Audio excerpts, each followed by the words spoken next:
Okay, good morning all. Good morning LinkedIn, good morning Facebook, good morning YouTube, good morning the world. Coming up on today's show in just a few minutes, so we have the wonderful Rachel Collar, the House of HR. And then after that we have Charles Smith from Business Angel Club. Good morning, Ed. Morning, Andy. How are you?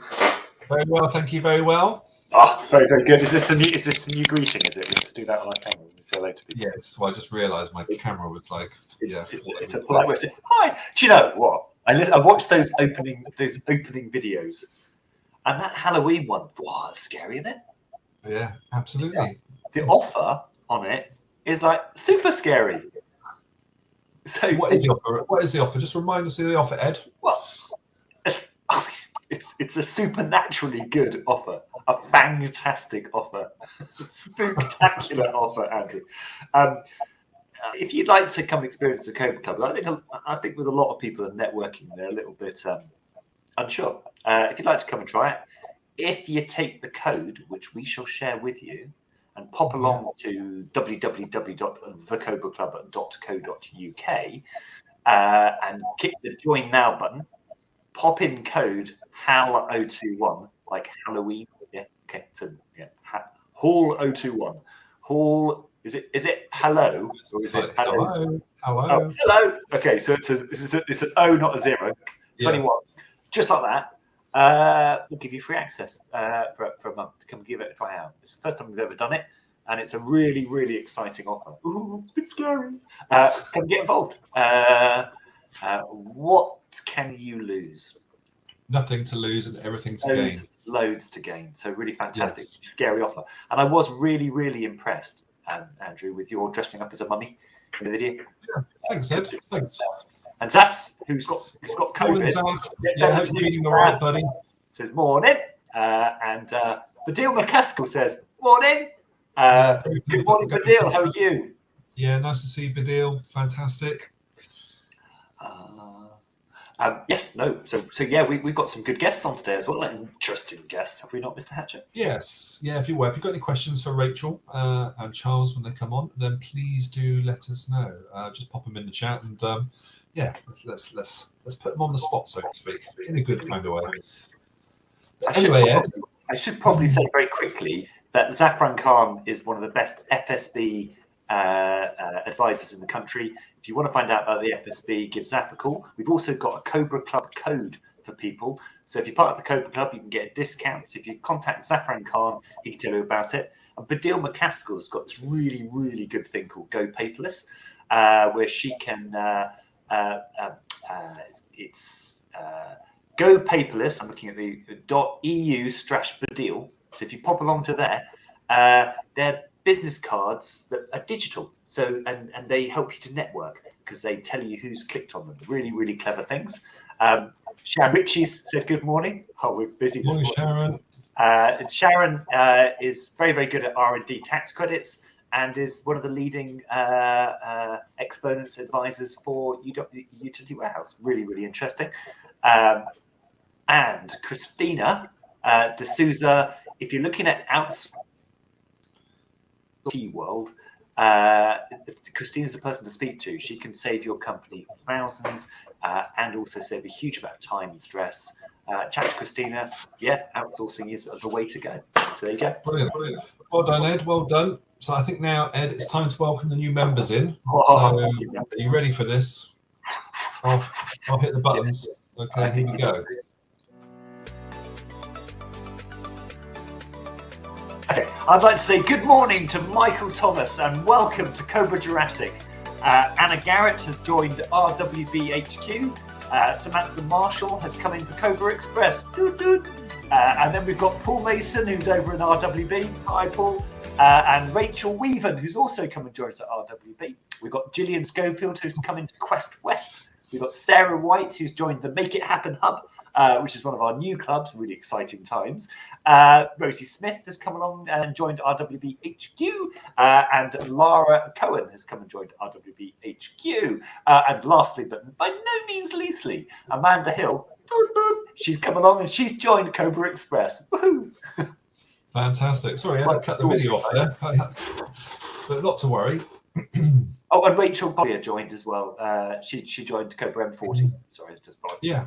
So stacks of stuff going on. Absolutely fantastic. I know. I did too, Duncan. Morning, Duncan. Duncan is a really experienced IBD advisor. So if you want some advice with chemical production and getting your production facility far more streamlined and up and running, Duncan's the man to come and chat to. Absolutely. Good to see you, Duncan. Right, Ed. I think it's time. I'm just going to roll. Everybody loves my horn. Whatever floats your boat, Zaf. Anyway, let's speak to you.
Okay, so brilliant. It's all good, isn't it? I think it is. Yeah. So coming up, Ed, we're going to introduce our first guest now, Rachel Collier from the House of HR. But what is the House of HR? That's what we all ask ourselves. So, I ask myself every day. Yeah, absolutely. I wake up thinking, what is the House of HR? So what is the House of HR? And when we come back in, Rachel will magically appear in the studio. So here we go.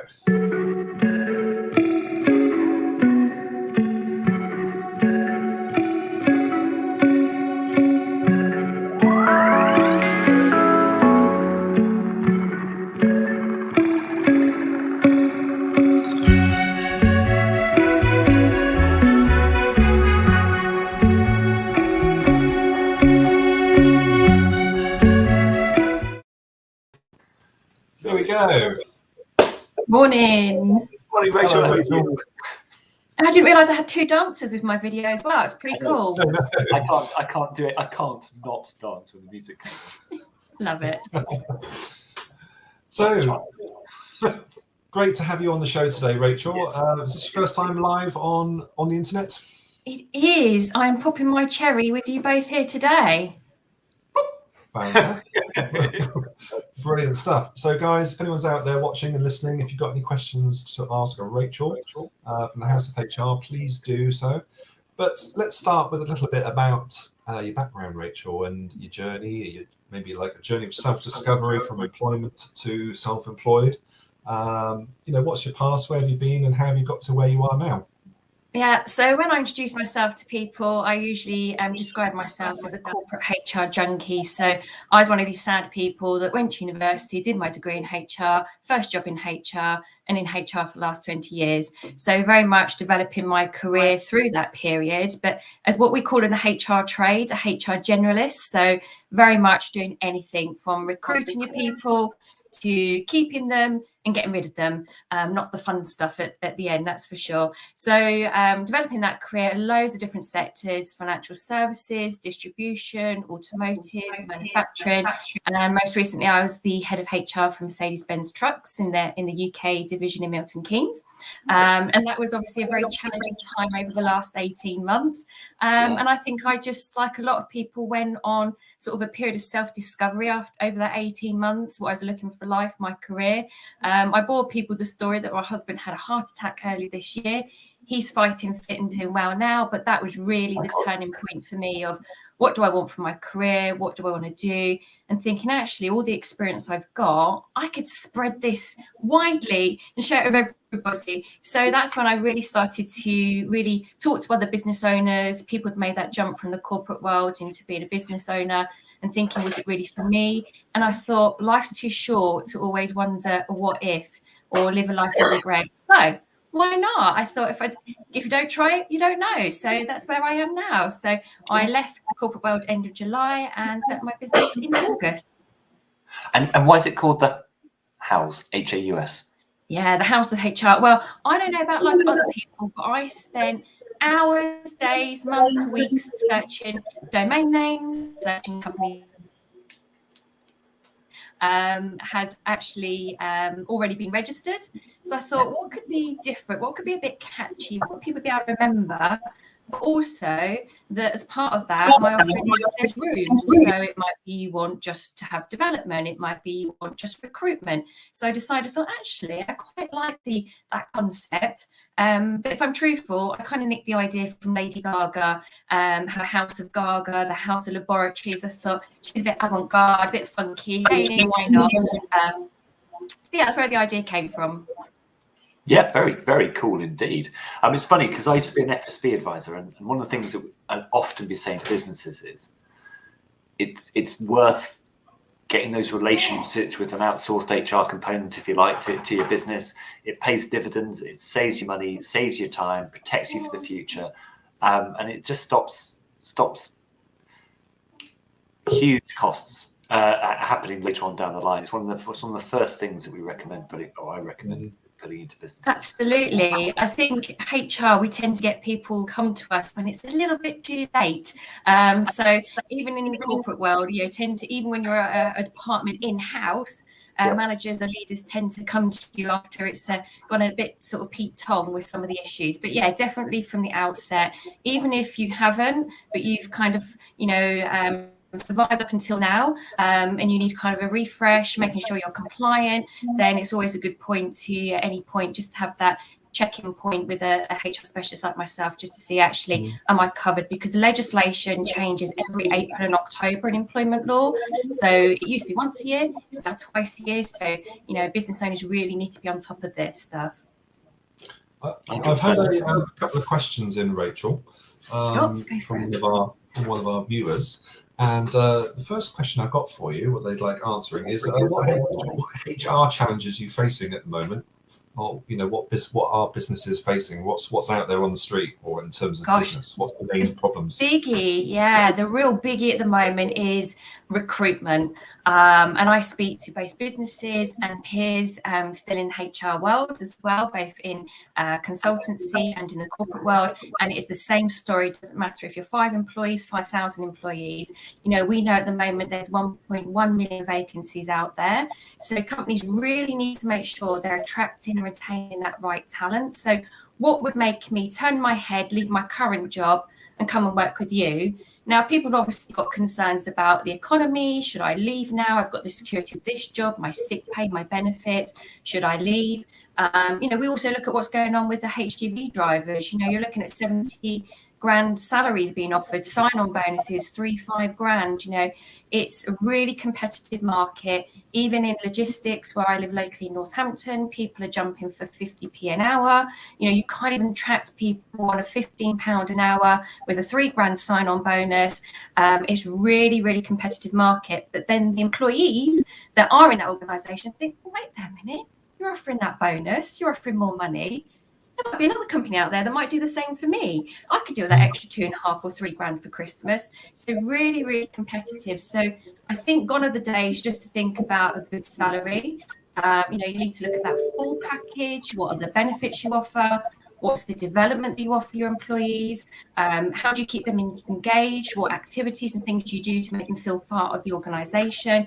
And the biggie one for me is definitely well-being. So employee well-being covers not just mental well-being, but that's the physical, social, financial. And I think definitely it got high on the agenda in the last 18 months when we saw the mental well-being challenges for people suddenly working from home, self-isolating, not seeing family, friends, loved ones.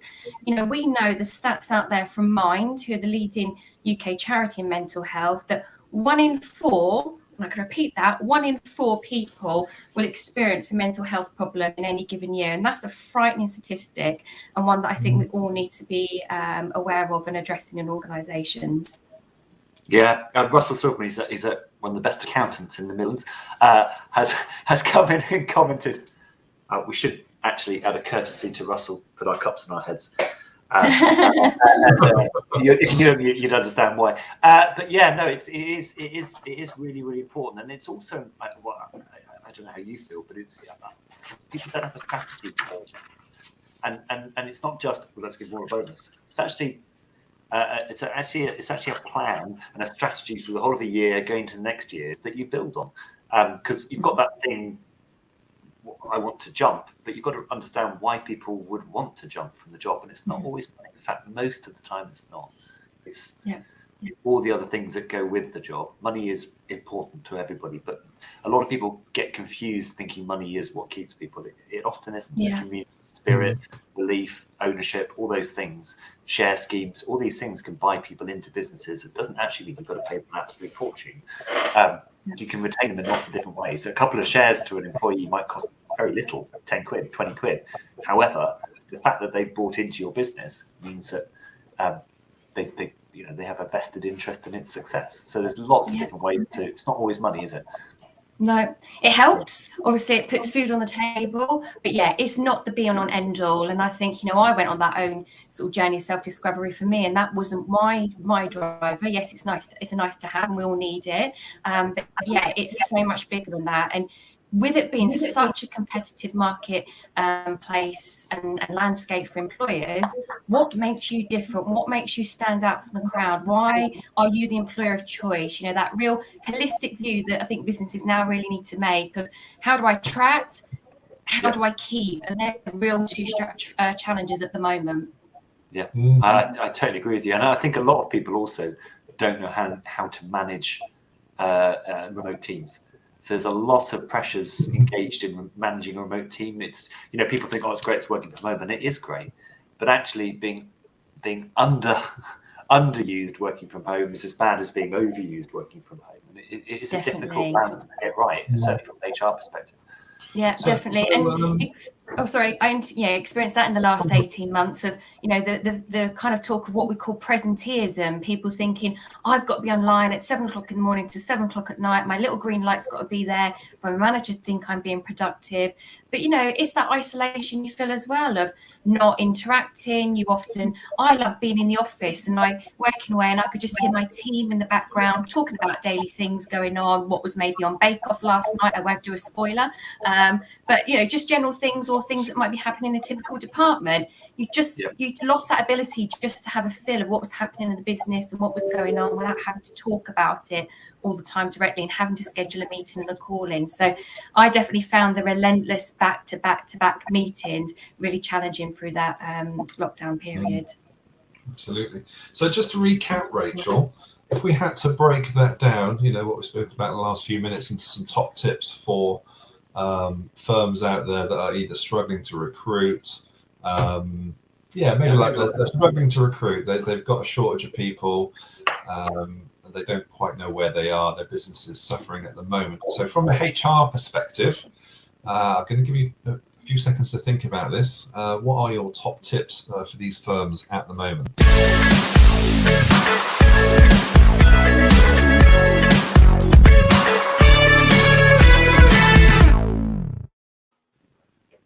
What's your online presence? Are you on LinkedIn? Can I see about your company, your culture? Have you even heard of Glassdoor? It's like the TripAdvisor of the world. If I'm looking for a new job, I'm going to see what people say about you. I'm going to see what people say about your recruitment process, your interview process.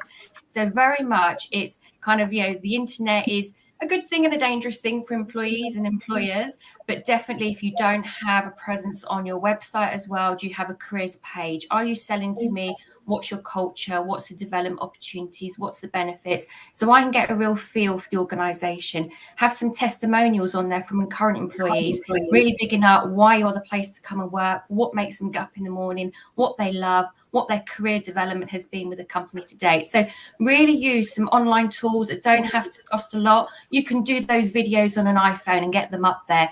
People need to see the authentic employer, and you've got the web pages to do that, and LinkedIn profiles, a really great platform for companies to use. Brilliant. And Yeah, I agree with you. here to stay, the shortage of people, is it going to get better?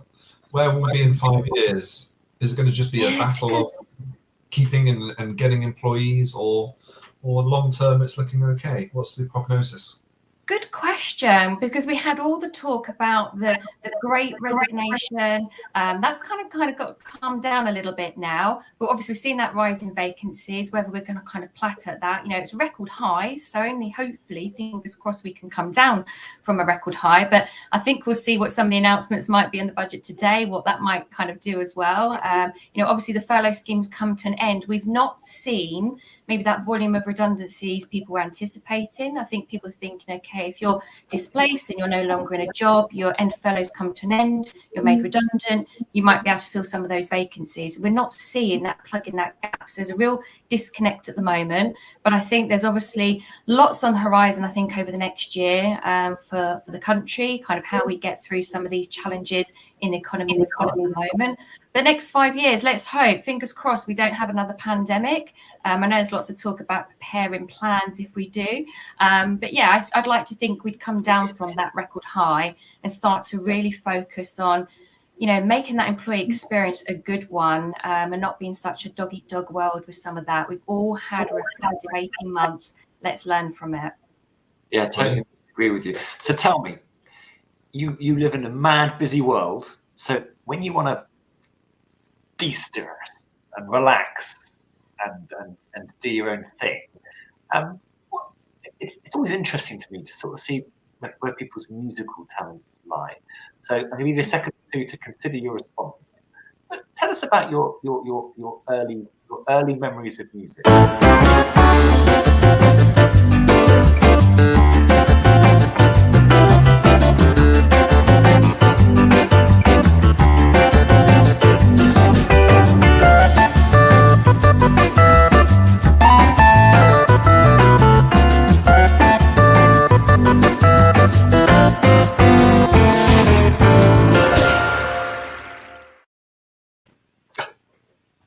So, Rachel.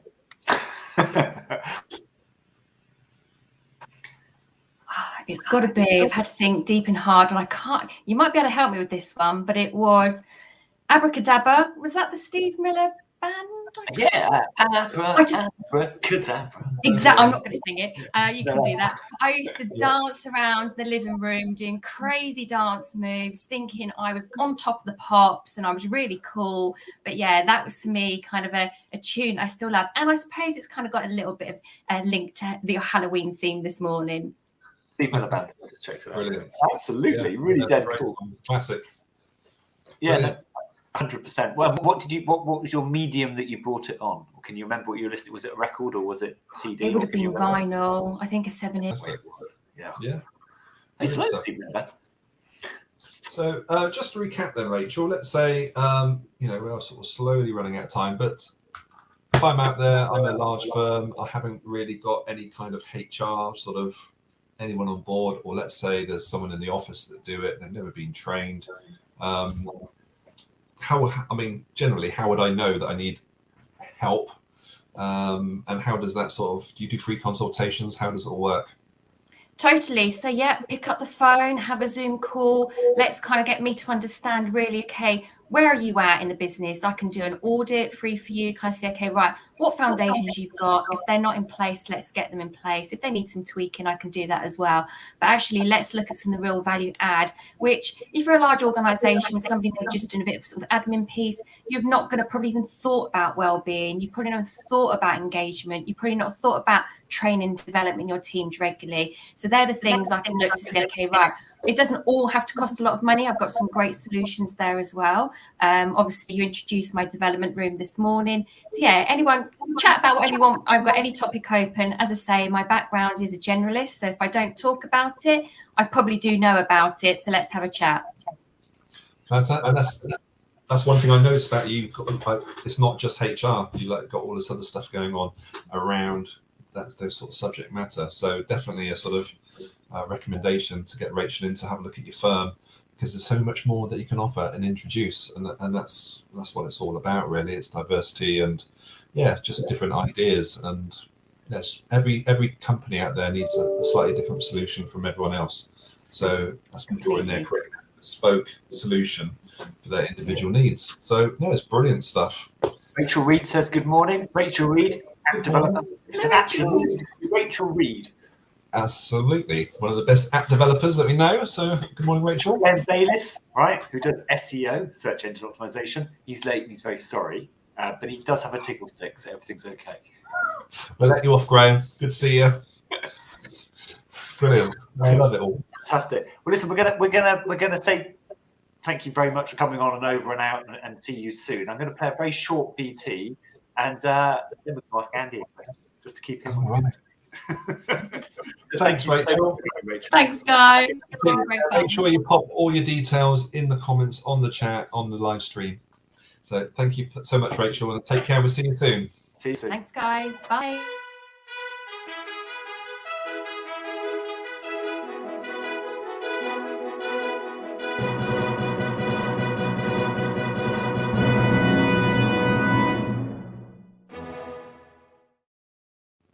Just that bit. Brilliant. So my hero of the week this week, very straightforward, very easy. Christine D'Souza. Hi, Christine. If you're still watching out there, you are my hero of the week. Well deserved. Yeah, no, I mean, she's overcome so many challenges. She's super positive. She comes to all the events at the club, and absolute inspiration. We just get so much positive feedback about Christina and her wonderful nature. And the good thing about Christina is that she's got like a photographic memory, so you can tell her something, tell her something that's down the line, and she'll remember it for you. It's perfect. I didn't know that. That's really interesting. It's really good. And Christina works at Zethus Technologies. So Zethus Technologies, Christina, or Zethus, you've got a great employee in Christina. So they have. Well done. Fantastic. But there's something I want to ask you, Ed. What's that, Andy? Let me just find the button. So let's find the button, Ed's big button. Slick is a slick thing. Here we go. You ready for this? Oh.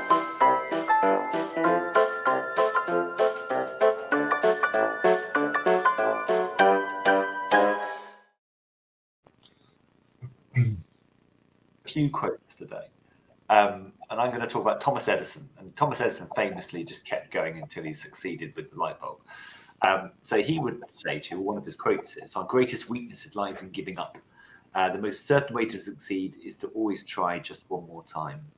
And when you're talking about networking, it's particularly important because a lot of people have a view of networking that success happens on that first meeting. You know, I've turned up to the meeting, I've introduced myself, so why isn't everybody, buying my service, etc.? And that's because relationships take time to build.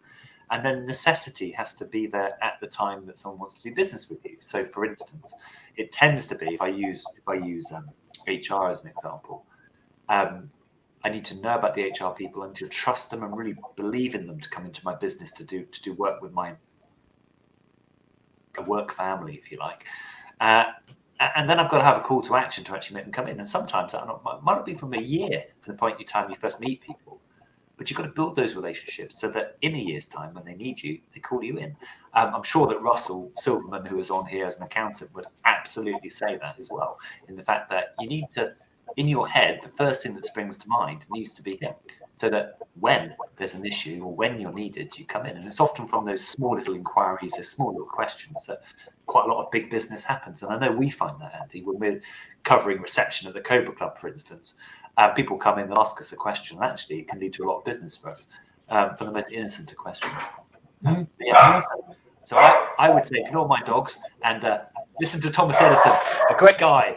The other person that's going to quote is someone called Mark Hunter, who says, "Today is always the most productive day of the week." Brilliant. I like that one. So I want to give a quick shout out. Thanks for that, Ed. Give a quick shout out to Jerry Walsingham, who's doing his estate planning advice session in the Cobra Club. Hi, Jerry.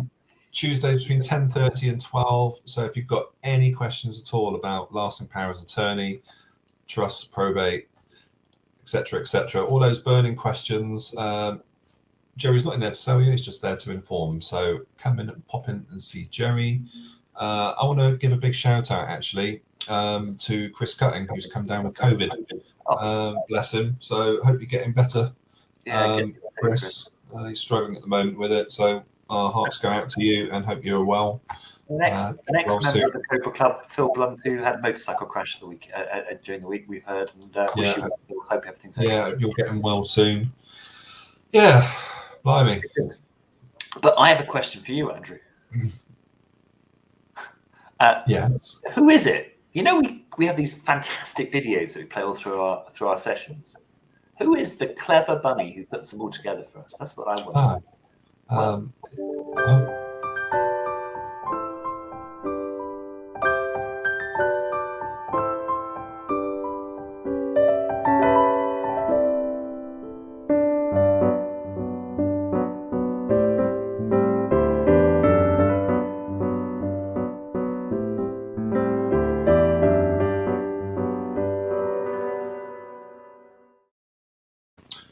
Thanks, Hannah. How good would this show be without Hannah? It'd be rubbish.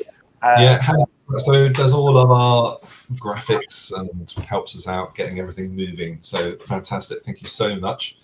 So what I'm going to do, Ed, I'm going to roll one more VT, and when we come back in the room, we're going to have the incredible Mr. Charles Smith with us. So we're looking forward to that. I'm on tentacles. Okay, let's hit this button then, and here we go.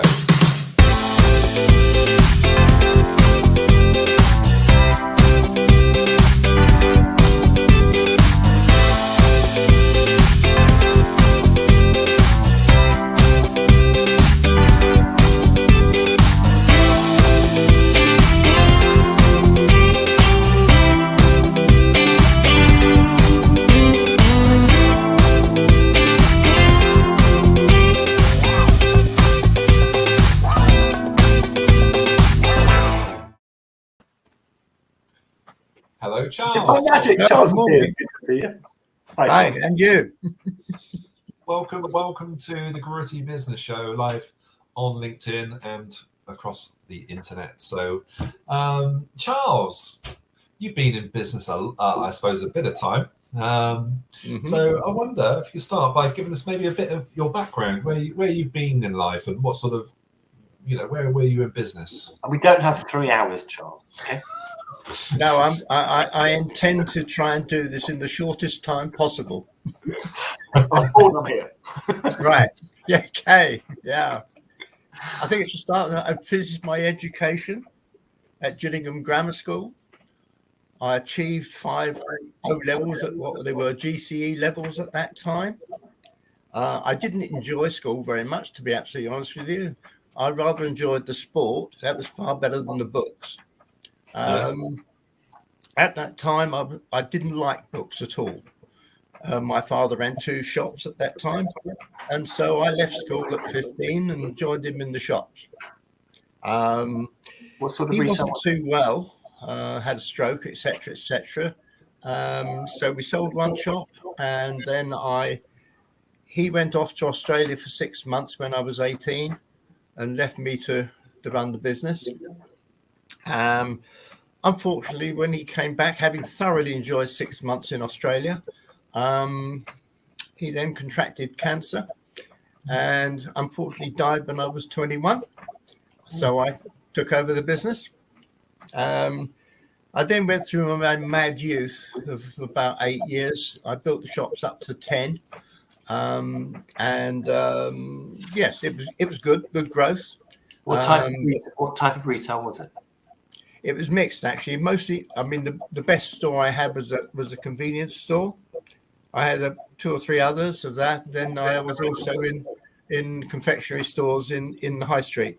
Did you have news and those sorts of things? Yes. Yeah. Hard that graft. part of Early business. start. Mostly, yes. Very. I got very used to that. Anyway, it was about the time that Maggie turned the tap off. And so small shops did become difficult to manage under management, to be honest, because they became unprofitable. And I was therefore, I started to cut back on that side of things. At the same time as I cut back, I started another business, packing and distributing natural foods. I started this off the back of a Ford Escort estate. I went on to serve most of the best convenience stores in the southeast and southwest of England and up into East Anglia. And so I even managed to produce a breakfast cereal for British Home Stores. It was good, except for the fact that we delivered our first load of breakfast cereal and had another 6 items ready to go behind it. I was driving around the M25 one Friday afternoon, and British Home Stores announced they were backing out of food altogether. It was a good job that I didn't have a bottle of scotch beside me. Anyway, I then, as well as doing that, I played cricket to a reasonable standard, and I toured to South Africa and Asia, two bits of three and a half weeks at a time. I also played my way into the MCC membership, which cut off the 20-year waiting list. So, that was reasonable. Really good. Yeah, really, really good. You want to chat to Zafran Khan, because he used to play semi-professional, professional cricket as well. So I certainly wasn't professional. I was just below County 2 standard, really, basically, Yeah, very good. I then proceeded to make the worst decision of my life. In fact, the biggest mistake of my life. I entered into a relationship with the wrong person. That relationship lasted 17 years. And at that time, I learned that you couldn't make somebody happy who didn't want to be happy. But you go on trying, don't you? Because you think you can. Of course you do. Yeah, absolutely. And then, I've got 2 children from that relationship. Obviously not children anymore. They're in their 30s. My son is in New Zealand, in charge of IT into about 30 or 40 schools north of Auckland. My daughter's a fully qualified chartered accountant in industry and also building up her own practice. So they're getting on pretty well.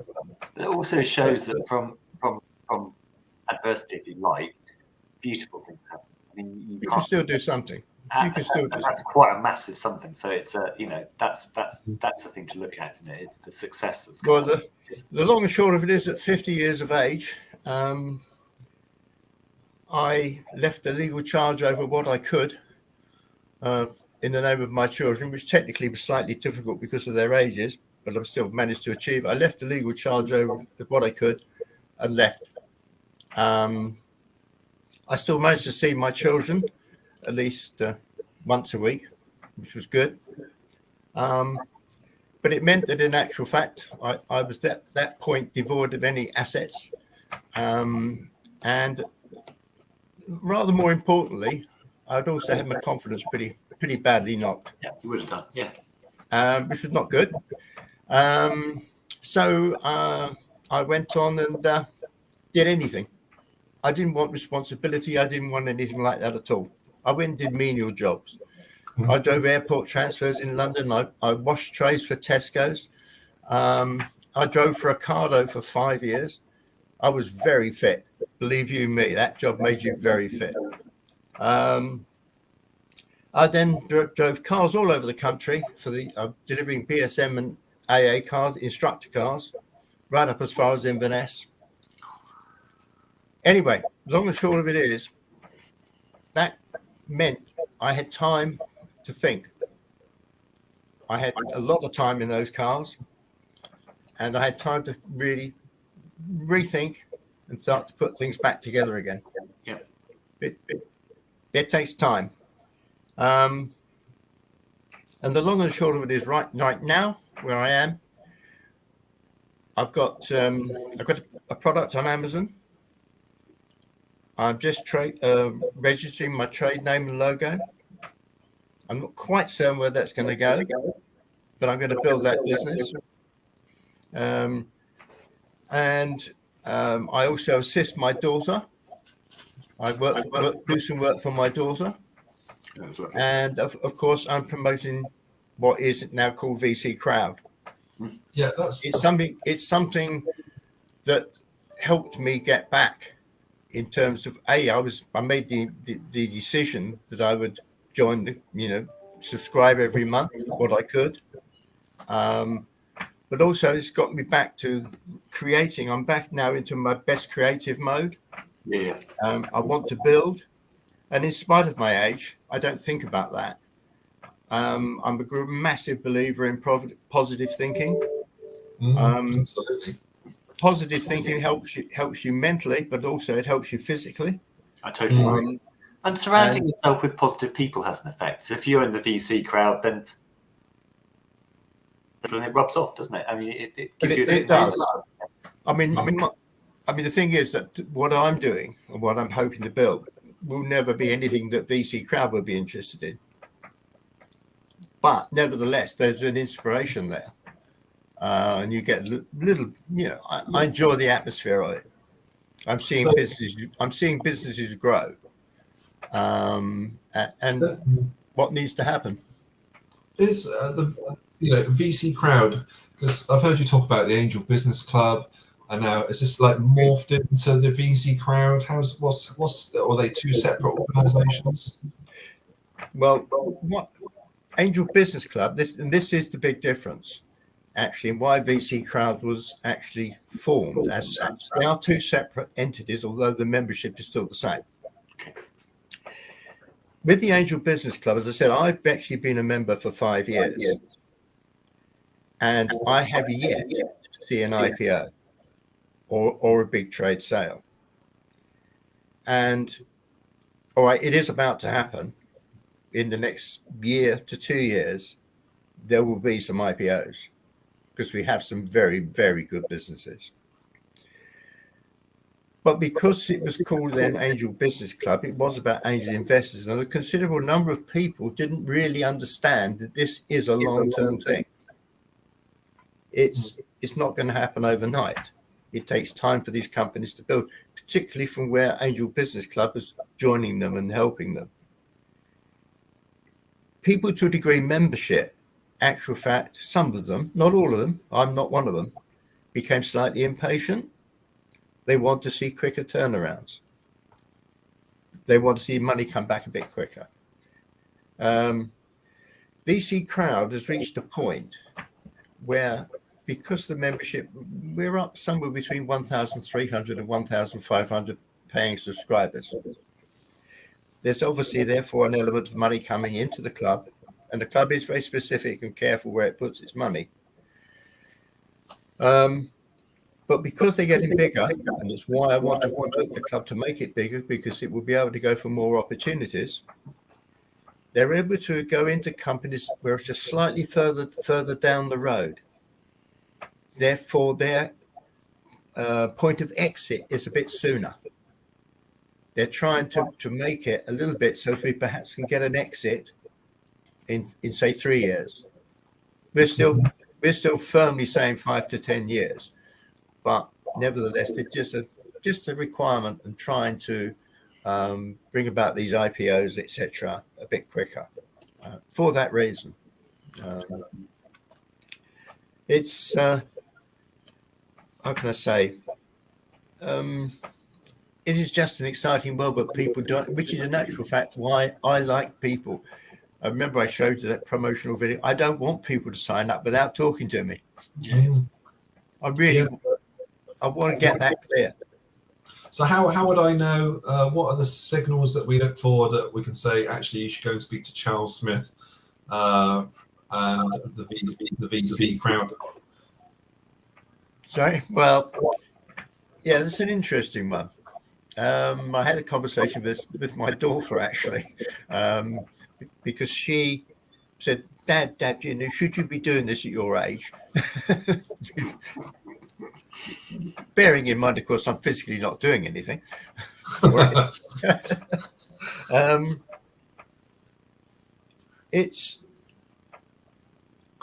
It's an exciting world if you understand it. And you've also got to understand that they are going into real business. These are real businesses. And they're not playing at it. But nevertheless, you need £78 a month to, shall we say, be prepared to lose? Yeah. That is more extreme than I care to say about it, because the thought behind all of this is a lot better than just, it's not like betting on horses, only bet what you can afford to lose. It's a darn sight better than that. But nevertheless, you mentally have to be prepared for that. Yeah. Yes. I mean, as I have commented in when I've been talking about it, that they're approached by about 20 to 25 companies a month to invest for help. They've only invested in 18 in 5 years. The selection criteria is exceptional. Nevertheless, we've actually had 2 where I've gone to the wall. But in my strike price of my shares, bearing in mind I've invested something just over £5,000, and the strike price value of my shares is 9,000. That includes the write-offs for the companies that have gone to the wall. So they're very, very well diversified, and they choose the shares for us. We don't choose which shares we have. The club actually gives us the shares that they think should be given to us at this time. Fair enough. Yeah. Having said that, we've just had a memo around. I'm not going to name the businesses involved, but as a member and a subscriber to VC Crowd, I've been offered the chance to purchase new shares as they go to raise £10 million. They're raising £10 million to be in readiness and going forward to float in the next 18 months. And they're raising 10 million. I've been offered the chance to purchase these shares or be a part of this raising of money at a share price value of £12.50. I currently have 900 and something shares in it, which rather gives me some idea of when it actually does float, what my shares might be worth. Yeah. But I've been offered this, then that part of it is my choice. I make the choice as to whether I want to purchase those shares. That's nothing to do with the weekly or monthly diversification. Yeah. Well, the good thing is that it could be the next Google or Apple in that lot, and it's obviously, you're spreading your risk with people that know what they're doing in terms of making decisions on, looking down the line. Can this company withstand? Is it going somewhere? Is it something new? Is it something different? And I'm sure there's a lot of criteria that goes into it to, how you say, the 18 out of the, or how many it was out of the 25 every month. Over the years, there's a lot of companies that have approached them for funding, so to speak. And I think it's really good. And it's like I say, it's down to the consideration. Have you got £78 a month? Are you looking for a different way to invest? Lots of different ways of investing your cash, and this is just another alternative, isn't it? With let's say, you're spreading your risk, and and it's something different. Simple. Well, it's quite often the investments we make through life, our pensions, etc., we don't have any idea what's invested, where it's gone, etc. It just happens. And actually, it's really quite good to have a little bit of control over one's destiny, isn't it? Yes. And that's £78 if you can afford to spend it and afford maybe to lose it occasionally. Well, let's put it this way. It's got more chance of bringing you a better reward. It's got a chance of bringing you a much better reward than sticking it in the building society. And this, and I said to my daughter, at my age, and don't that put off younger people doing it. At my age, why would I want to put that £78 a month into a building society for diddly squat? Absolutely. I'd much rather have it in there with the chance, and a better than average chance, that I'm going to walk out with something really worth having, and therefore, at my age, spend. I think that's why people should come and talk to you, really. So tell me, in your world, because you've been through ups and downs and all over the place, actually, you've kept sailing in the right direction. So you must have people around you who have inspired you to be able to pick yourself up and lead yourself forward. So I'm going to ask you a quick question. Okay, I'm going to play a VT, and then I'm going to ask you a question. But it's all about your inspiration. So bear with me a sec.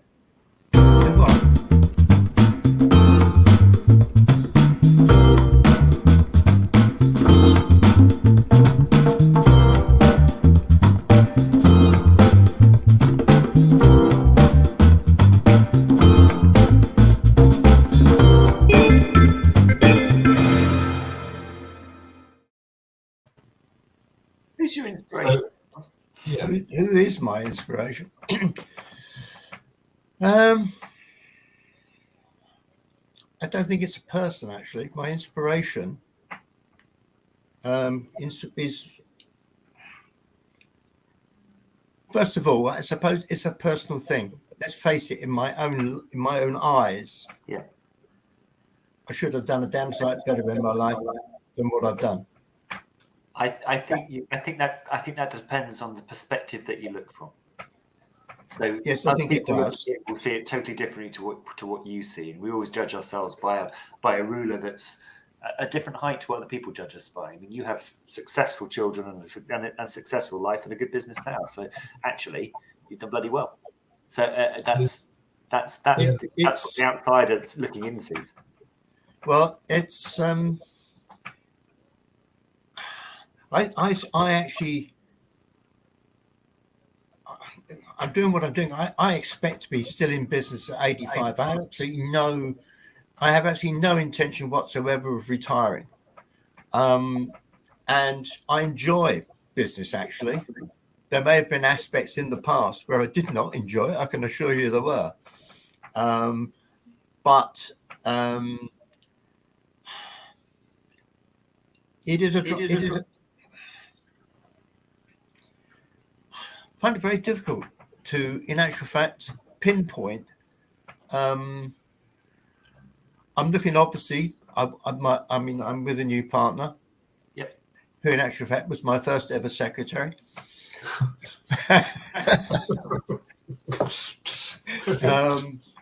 And I'm obviously enjoying. Well, I've got two new. I've got another grandchild at the moment who's just under 2 years old. Yes. I'm thoroughly enjoying seeing my daughter working hard and building things around her. Unfortunately, she is still having to cope with my ex, which is not a road I'm going down. But nevertheless, she's doing exceptionally well, and I'm enjoying her, watching her and her husband. So your inspiration is the vision of you peacefully enjoying life and getting on, and with a modicum of success around you, and a strong link with your family, etc. So that's well, it's terrific. I mean, I've been to New Zealand 4 times. It's a long old haul, isn't it? Yeah, I'd love to go. I want to go and see the Hobbiton, isn't it? Where they filmed all the. Oh yeah, right. Yes.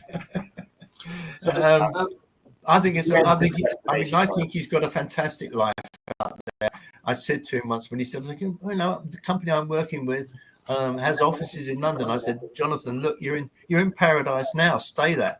Yeah, absolutely. Why would you change? So listen, if somebody else wants to get that sort of vision into their life, they should probably come and have a chat to you, I should think, and start to work out how they can actually make changes from the sort of run of the mill and actually start to get into this. So how would you sort of advise people to sort of find out more about VC Crowd, etc.? Basically, talk to me. Okay. And then we have some great insight videos. Our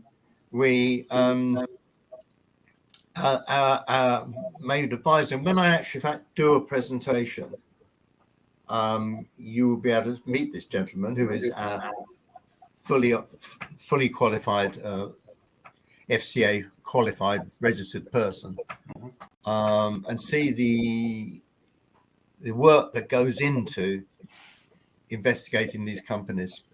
And they would do that through making a phone call or get in touch with you by Gmail. I think I've put the detail on the bottom there to set up a meeting. So and you do that free of charge, do you? Or oh, absolutely. I mean, I am an affiliate. Yep. How VC Crowd and Angel Business Club has grown over the last 5-6 years is by personal introductions. Oh wow! And it is the only way. I do get a 10% affiliate commission for people who join. I get nothing if they invest over and above. I get nothing of anything to do with that. Good. Interestingly, so if they introduced people, they could have a little business that made them money. Yes, it is a one-level introduction. That's fantastic. But my main driving factor with pursuing this course is, in fact, to grow VC Crowd, because the bigger they are, the bigger the opportunities they'll be able to participate in. 100%. And then they will become a force of influence. Wow. So Charles, as indeed they already do have fantastic connections in the city, etc.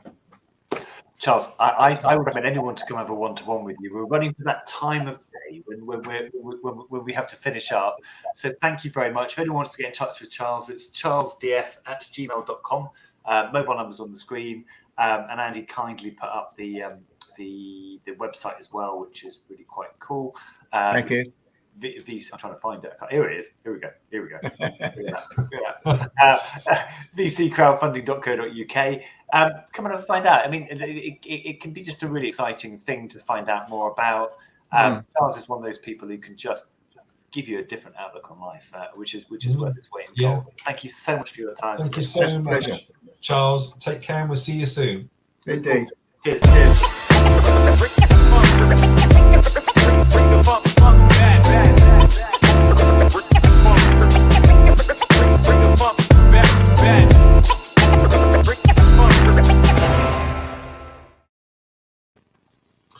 Wow, that was good, wasn't it? Brilliant. Yeah, fantastic guests. It's so interesting. Yeah, big thanks to Charles there and to Rachel earlier. Great to see the guests, and thanks to everyone out there been commenting away. I want to say a quick hello to Julie. Hi, Julie. Good to see you. Been a while. Let's catch up soon. And a big groan to Duncan McDougall, who says, "How do you buy dogs at a pest rescue centre? You scan the barcode." So thank you very much for your wisdom, Duncan. And Graham keeps telling himself things, I think because he forgets, and then has to remind himself that he's actually done it. So age is just a number, and I think that's really true. Actually, you know, age gives you. Yeah, I would just say keep going. You know, you can rest when you're dead. You know, just keep going, keep yourself busy, whatever you do, whether it's business, whether it's gardening, whether it's walking, whatever it is. You know, just keep going.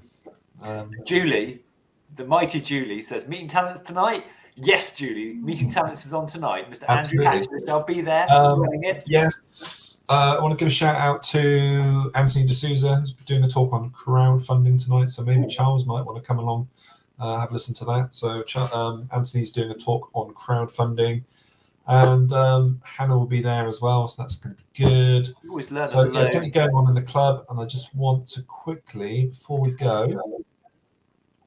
Where is it, Ed? I've got so many buttons to hit these days. We saw about the thing for Jerry earlier. He's doing his room every Tuesday between 10:30 and 12. Ed and Andy doing their business strategy hour every Monday to 1 o'clock. Sales, operations. Let's get your strategy. Let's get you selling. Let's get you doing more business. Fantastic. So. Be there, be square. Yeah. Fantastic. We'll see you there, Graham. Right, Ed, I think it's time to hit the button. I think that's big time. Thanks to everyone on the show this week. Big thanks to everyone watching. Let's hit these Thanks to Hannah buttons. and thanks to Frog. Absolutely, Ed. It's got to be done. Okay, here we go. We're going to go straight into the weekly events. So, you ready? Let's take it away. Well, I think you should join me at Monday Motivation every Monday between 9 and 10, where we can get motivated for the week and fill our diary full of appointments. Brilliant. That sounds great. Then next up, 3 p.m. on a Monday is Christie's Virtual Coffee Club. Very relaxed. Thrive and Connect every Monday, 3 to 4 p.m. And then come and get a little bit emotive and a bit creative with Hannah Matarazzo every Monday between 4 and 5 at Cobra Creative. Next up, we have Mr. Zafran Khan, 00 Heaven or 007 himself, Mr. Monday Mayhem, Monday evening, 7:30 to 8:30 p.m. And then Rise and Shine on Tuesday mornings, 10:30 to 11:30 with the inspirational Judith West at Quest West Business Networking. Brilliant. So next up, the fairy godmother herself, the missing piece of your jigsaw, tantalising Taylor, Yvonne Taylor, every Tuesday at 1 p.m. And then pop along to see Victoria Woods in Cobra Office, a networking opportunity every Tuesday, 1:30 to 2:30. Come and get involved and come and make some really good connections. Fantastic. Next up, we have Katrina Ellis with the Titan TT every Tuesday, 4 p.m. to 5 p.m. Come and troubleshoot your business with Katrina, live in the Cobra Club. And then the Make It Happen Hub. It's one of our newest hubs. Elaine Atherton runs that 9 to 10:30 every Wednesday. A really inspirational place to make your business work. Fantastic. Next up, Beverly Lockett, Amazon #1 best-selling author of all time ever. Hive Mastermind every Wednesday at 2 p.m. And then the biggie is on tonight. Come and get involved, 7 till 9. Meeting talents. Grab a drink, log on, and come and meet the inspirational founder, Mr. Andrew Hatcher. And then tomorrow morning, Ed and Andy at Cobra Connect at 10 a.m. Come and get involved. Come and get involved. And then you can pop along to see Chris Mason at Cobra Strike every Thursday, 1 till 2 o'clock. Business in Essex and the wider. Brilliant. Then moving on to Friday, first thing Friday with Louise Montblanc every Friday, 8 a.m. to 9 p.m. down on the South Coast. Come and get involved, Cobra Jurassic. Oh, and then join Shane Yates for Full Welsh Breakfast, which is every Friday, 9:30 to 11. Come and get involved with Shane. Brilliant. Super well connected. And next up, Mr. Alan Cadden on the Cobra Express. Every Friday, 2 p.m. to 3:30 p.m. And then come and meet the one and only Sharon Ritchie for Wind Down Friday, which is every Friday, obviously, between 4 and 5:30. Poets Day, finished the week, you need to go on. So, yeah, looking forward to seeing you there. Some great meetings, some great people to come and get involved with. Yeah, we'll see you there. But Ed, where is there? There is www.thecobraclub.co.uk. And in fact, if you'd like to come and get involved and like to come and try us out a little bit, we've got an offer on. It finishes in 3 days' time, so I'd get involved if I were you. It's a pretty good offer. So if you pop along to the website at the bottom of the screen, www.thecobraclub.co.uk, click the Join Now button and type the code HALLO, HALLO, 2121. So that's hello 21. Hello. You can have free access to the club for a month. So come and get involved. Come and find out more about us. Come and make some business connections. Come make some money. So if you're not sure, come and get involved at www.thecobraclub.co.uk. Fantastic. Well done, Ed. That sounds brilliant. So one last thing. Let's make this happening, but let's sign off on the show. So what we're going to do, we're going to sign off out. It's been great to see you. We'll see you next week, same time, same place, 10:30 Wednesday morning, the Gritty Business Show with Ed and Andy. We'll see you all there. Over and out. See you, everyone. Bye. Now you're watching me, yeah, all eyes on me, 'cause I've been living the good life. So come fly with me into my fantasy, and we be loving the good life, good life. I think this dream now just hit me. Why don't you just go there with me? Surfing the skies and splash in the clouds, dance in the crowds and laugh out loud. Holding your hand, unfolding a plan. Two souls in a land like gold in a pan. Float in the breeze or soak in the sea. Come go there with me where we both wanna be. high on the beach or fly in the streets. I'm trying to keep this vine in the reach. Putting everything I do aside, me and you are first. We can travel to the very end of the universe. You and me are meant to be divine energy, living with no rules in a pool of serenity. Come be my fantasy, go away with me, lock us up in a dream and throw away the keys. Come on, live this up now. Good life, good laugh, good love now. Come on, live this with me. Good laugh, good love, we live free. Come on, live this up now. Good life, good laugh, good love now. Come on, live this with me. Good laugh, good love, we live free. We need to rise with these new eyes. Pull the disguise off of these blue skies. Lights in the city reflect off the shoreline. When you're living this life, you want more time. Rewind the time, align planets. Ride this comet to a new dynamic. Your eyes on me, mine on you. Living the good life, we do what we want.